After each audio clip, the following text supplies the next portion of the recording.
In Sri Lanka, a Red Cross worker has become one of the latest victims of Sri Lankan government shelling on a tiny strip held by Tamil Tiger rebels. The attack followed the Sri Lankan military's two separate bombings of a crowded hospital, killing 50 civilians. On Wednesday, President Obama called on both sides to end the violence. First, the government should stop the indiscriminate shelling that has taken hundreds of innocent lives, including several hospitals. The government should live up to its commitment to not use heavy weapons in the conflict zone.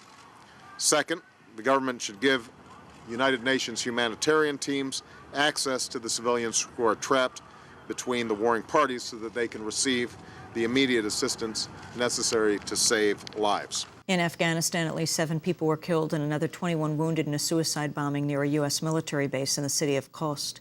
The victims were all Afghan workers employed at the base. In other news from Afghanistan, around 90 Afghan schoolgirls were hospitalized this week following a poison attack at their school in Kapisa province. It was the third attack on an all-girls school in Afghanistan in as many weeks. Afghan police have blamed the Taliban, but the group has denied responsibility. President Obama's escalation of the war in Afghanistan is facing opposition in his home state of Illinois. The Illinois State Senate has passed a resolution calling for the withdrawal of all U.S. troops from Afghanistan instead of Obama's plans to increase the occupation. Federal transportation officials have revealed the Continental Airlines plane that crashed near Buffalo earlier this year was co-piloted by a sleep-deprived 24-year-old who made just $16,000 a year. Because of her low pay, Rebecca Lynn Shaw was forced to live with her parents in Seattle and commute by plane across the country to her Newark-based job. 50 people were killed in the crash, Continental Flight 3407 on February 12th.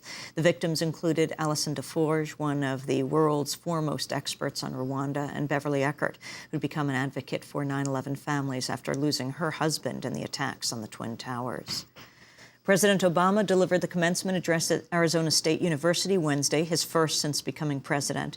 The school has sparked controversy over its refusal to award Obama an honorary degree, with officials explaining Obama's, quote, body of work has yet to come. During his address, Obama used the apparent snub to make the point that recognition shouldn't be conferred based solely on titles or celebrity status. Obama's set to deliver the commencement address at Indiana's Notre Dame University Sunday, where he's expected to face protests for supporting abortion rights. And in California, a police officer's been videotaped kicking a man in the head who had led police on a high-speed chase. The video shows the man voluntarily lying on the crowd before the officer approaches and strikes him with his foot. The officer then high-fives another officer after the man is handcuffed.